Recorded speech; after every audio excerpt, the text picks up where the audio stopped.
जर उद्या अचानक तुमच्या मोबाईल स्क्रीनवरती, टी व्हीवरती आणि सर्वत्र एखादी घोषणा झाली की पुढचे 30 दिवस तुमचं नशीब एकदम बदलून जाणार आहे, तर तुम्ही विश्वास ठेवाल का? पण सनातन धर्मामध्ये हजारो वर्षांपासून असा एक महिना मानला जातो आणि ज्याबद्दल असं म्हटलं जातं की या काळामध्ये केलेलं छोटंसं कर्म देखील सामान्य दिवसांपेक्षा अनेक पटींनी फळ देतं. पण इथे सर्वात मोठं रहस्य सुरू होतं, कारण आज ज्या महिन्याला लोक पुरुषोत्तम मास म्हणून पूजतात, त्याच महिन्याला एकेकाळी संपूर्ण सृष्टीमध्ये सर्वात अशुभ मानलं जात होतं. ना कुठलं शुभ कार्य, ना सण, ना सन्मान. लोक त्याचं नाव ऐकूनही टाळायचे. पण मग एका दिवशी हा अपमानित महिना रडत रडत श्रीकृष्णाकडे गेला आणि त्या दिवशी श्रीकृष्णाने जे केलं त्यामुळे हा महिना संपूर्ण वर्षातील सर्वात शक्तिमान महिना बनला. पण प्रश्न असा आहे की भगवान श्रीकृष्णांनी असं का केलं आणि पुरुषोत्तम मासामध्ये म्हणजे पुरुषोत्तम महिन्यामध्ये असं काय आहे ज्यामुळे आजही लाखो लोक या महिन्याची आतुरतेने वाट पाहतात. ही कथा फक्त धर्माची नाही, तर ही कथा आहे रिजेक्शनपासून ट्रान्सफॉर्मेशनपर्यंतच्या प्रवासाची. आणि शेवटपर्यंत ही कथा ऐकल्यावर कदाचित तुम्हीही या महिन्याकडे कधीच पूर्वीसारखं पाहणार नाही. अधिक मास म्हणजे नक्की काय? आपल्या सनातन पंचांगामध्ये महिने चंद्रावर आधारित असतात, वर्ष आणि ऋतू सूर्याच्या गतीवर आधारित असतात. पण इथे एक फरक सुरू होतो. चंद्राला पृथ्वीभोवती पूर्ण एक फेरी मारायला साधारण 29.5 दिवस लागतात. त्याला एक चंद्रमास म्हणतात. आता 12 महिने जर मोजले तर 29.5 गुणिले 12 354 दिवस. म्हणजे चंद्राच्या हिशोबाने एक वर्ष म्हणजे 354 दिवस. पृथ्वीला सूर्याभोवती एक फेरी पूर्ण करायला 365 दिवस आणि साधारण 6 तास लागतात. म्हणजे सूर्याच्या हिशोबाने वर्ष असतो 365 दिवसाचा. सूर्यवर्ष 365 दिवस, चंद्रवर्ष 354 दिवस. दरवर्षी 11 दिवसांचा फरक पडतो. पहिल्या वर्षी 11 दिवसचा फरक, दुसऱ्या दिवशी 11 दिवसांचा फरक म्हणजे 22 दिवस झाले. परत तिसऱ्या वर्षी 11 दिवसांचा फरक म्हणजे टोटल 33 दिवस झाले. म्हणजे साधारणपणे दर 3 वर्षांनी हा जो फरक आहे तो पूर्ण एका महिन्या एवढा होतो. म्हणजे एक ॲडिशनल मंथ, एक ॲडिशनल महिना. मग काय केलं जातं? हा बॅलन्स मेंटेन करण्यासाठी सनातन पंचांगामध्ये एक अतिरिक्त महिना जोडला जातो. त्यालाच आपण अधिक मास असं म्हणतो. आता जर अधिक मास आला नाही तर काय होईल?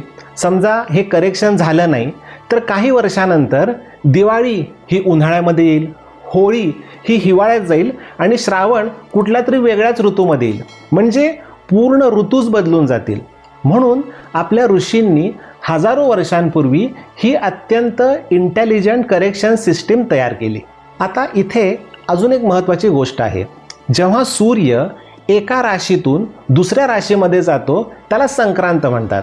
साधारण प्रत्येक महिन्यात एक संक्रांत होते. पण कधी कधी अशी स्थिती येते की पूर्ण चंद्रमास संपतो पण सूर्य अजूनही त्याच राशीमध्ये असतो. म्हणजे त्या महिन्यात एकही संक्रांत होत नाही. तेव्हा तो महिना घोषित होतो अधिक मास, ज्यालाच पुरुषोत्तम मास असे देखील संबोधले जाते. या अधिक मासात कुठला सण येत नाही, कुठलं शुभ कार्य होत नाही. म्हणून लोक म्हणायचे हा निरुपयोगी महिना आहे. त्याला मल मास असे देखील म्हटले जायचे. पद्मपुराणामध्ये वर्णन येतं की अपमान सहन करून हा दुःखी महिना, हा अधिक महिना ब्रह्मदेवांकडे गेला, मदत मागितली. पण तिथे त्यांना उत्तर भेटलं नाही. नंतर हा महिना भगवान शंकरांकडे गेला, तिथेही त्याला समाधान मिळालं नाही. शेवटी अधिक मास भगवान विष्णूंच्या चरणी पोहोचला. तो म्हणाला, हे प्रभू, सर्वजण माझा तिरस्कार करतात. या महिन्यामध्ये म्हणजे माझ्या महिन्यामध्ये कोणतंही शुभ कार्य येत नाही, सण येत नाही, उत्सव येत नाही. त्यामुळं माझं अस्तित्व अगदीच व्यर्थ आहे. आणि मग भगवंतांनी अत्यंत करुणेने त्याला उत्तर दिलं, ज्याला जगाने नाकारलं त्याला मी स्वीकारतो. आणि त्या क्षणी भगवान श्रीकृष्णांनी स्वतःचं नाव, स्वतःची कृपा आणि स्वतःचं तेज त्या महिन्याला दिलं. आजपासून तू अधिक किंवा मल मास नाहीस, तर तू आहे पुरुषोत्तम मास. पुरुषोत्तम म्हणजे स्वयं भगवान श्रीकृष्ण. या कथेत लपलेलं सर्वात मोठं रहस्य काय? भगवान श्रीकृष्ण कधीही बाह्य पात्रता पाहत नाहीत, ते पाहतात मनातील भावना. म्हणूनच ज्याला संपूर्ण जगाने रिजेक्ट केलं त्यालाच भगवान श्रीकृष्णांनी सर्वश्रेष्ठ बनवलं.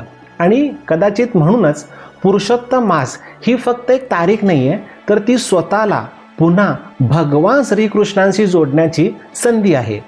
जसा कॅलेंडरमध्ये इम्बॅलन्स होतो त्याचप्रमाणे जीवनातही इम्बॅलन्स होतो आणि ते करेक्शन करण्यासाठी अधिक मास येतो. जसं पंचांग करेक्शन मागतं तसंच आपलं मन देखील करेक्शन मागतं. म्हणून पुरुषोत्तम मास म्हणजे वाईट सवयी थांबवण्याची संधी, स्वतःला सुधारण्याची संधी आणि पुन्हा श्रीकृष्णांना जोडण्याची संधी. आजच्या काळात लोकांकडे पैसा आहे, मोबाईल आहे, सोशल मीडिया आहे, पण एक गोष्ट नाही, ती म्हणजे आपल्या मनातली शांती. म्हणून हा महिना फक्त धार्मिक विधीसाठी नाही, तर आपलं मन शुद्ध करण्यासाठी आहे. आता प्रश्न येतो की पुरुषोत्तम महिन्यामध्ये नक्की काय करावं? या महिन्यात असं काय करावं ज्यामुळे खरोखरच आपल्या आयुष्याला लाभ होईल? गौडीय वैष्णव आचार्य सांगतात की ह्या महिन्यामध्ये केलेली भक्तिमय कर्म हे आपल्याला अनेक पटींनी जास्त फळ देतं. म्हणून या काळामध्ये अगदी साधे बदल करा आणि या गोष्टी करायचा प्रयत्न करा. रोज 10 मिनिटं भगवद्गीता वाचा, दिवसातून थोडा वेळ हरिनाम घ्या, शक्य तितकं सात्विक भोजन घ्यायचा प्रयत्न करा. राग, नकारात्मकता आणि वाईट सवयी या कमी करा. मोबाईल आणि रील्स याचावरचा वेळ कमी करा. आपल्या आईवडिलांची सेवा करा आणि आपल्या ताकदीनुसार, आपल्या इच्छेनुसार दानधर्म करण्याचा प्रयत्न करा.